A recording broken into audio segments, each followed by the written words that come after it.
Well, if you've been sneezing, sniffling, itching your eyes, and having a runny nose, join the club. As we mentioned earlier, with spring comes allergies. An estimated 1 in 4 adults in the U.S. suffer from seasonal allergies, according to the CDC.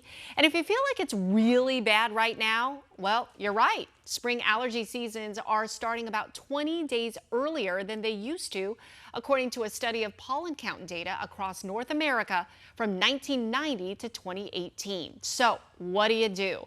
Let's ask the expert. Joining me now is Dr. Natasha Bhuyan, National Medical Director of One Medical. All right, Natasha, this is such a hot topic. You're seeing a bunch of patients. So many people this suffering. week. Yes, me included, although I'm not seeing you.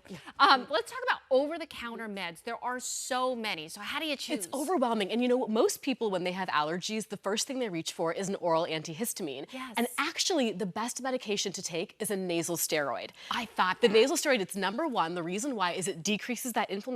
It helps the itchy eyes. It helps the ear congestion. It's kind of a catch-all, so it's a great medication. And if you need to take oral medications instead, an antihistamine, a decongestant, those are fine. Right. Eye drops are fine as well, but number one, nasal steroid. Okay, that's so interesting because back in the day when I had a bad allergy attack and I had to see my doctor, she said that the nasal sprays, it's more localized, whereas the oral meds, it's all throughout your body. Exactly, yeah. The nasal spray, it's localized. It doesn't cause many side effects. The antihistamine, it tends to just dry people out. Some people get drowsy, they get dehydrated, and so it's better to take a nasal steroid spray if you can. Okay, you know, another thing I'm wondering, you hear this all the time. I've never had allergies until I moved here. Why is that? Yeah, and this is what I see with a lot of my patients. They say, I am not a person who gets allergies, Right. and all of a sudden I'm getting allergies. Well, a couple things. Our immune system can change because fundamentally what's happening with allergies is your immune system is reacting to pollen and dander and all kinds of things. Yes. And even people who live here year over year, I've got people who are born and raised in Arizona and now they're having allergies and they never have before. And it's so frustrating because their eyes are itchy and it can make you so miserable. It is miserable. Okay, let's talk about some physical things that we can do. Yeah, I think number one is rinsing out those sinuses. So basically, our sinuses all day long, they collect pollen and dander. It just builds up. That's what causes a lot of our symptoms. And so using something like a neti pot or a saline rinse, it really makes a difference.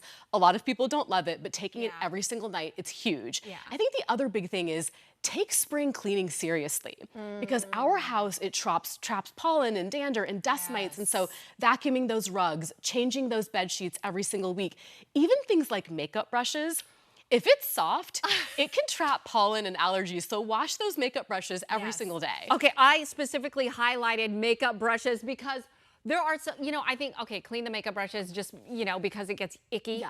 But I never thought it would be allergy related Right? too. Anything soft in your house, dust mites love to burrow, pollen loves to cling onto, so take spring cleaning seriously.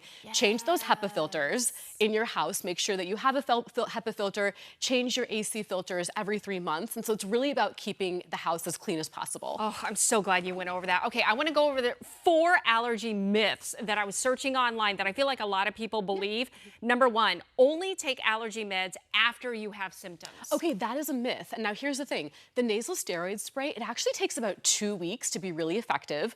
We want people taking that daily. Now, a decongestant or an antihistamine, you can take those as needed. But the steroid spray, if you know you get allergies, start taking it today. Yeah, so that you don't have to feel, you know, and suffer later. Yeah. All right, number 2, taking local honey will help with allergies. It's we hear this all the time. I wish that was true, but there's been studies and local honey doesn't actually make a difference for allergy sufferers. It's a bummer. Oh, wow, no, okay, all right. Dogs and certain cat breeds that are hypoallergenic don't trigger allergies. Oh my gosh, people buy those Portuguese water dogs and all those poodles. For that reason. Yes, and here's the thing. There is no such thing as a dog or a cat that's 100% hypoallergenic. And the reason why is it's the dander from the pets that attach to their skin, and that's what we actually get allergens from.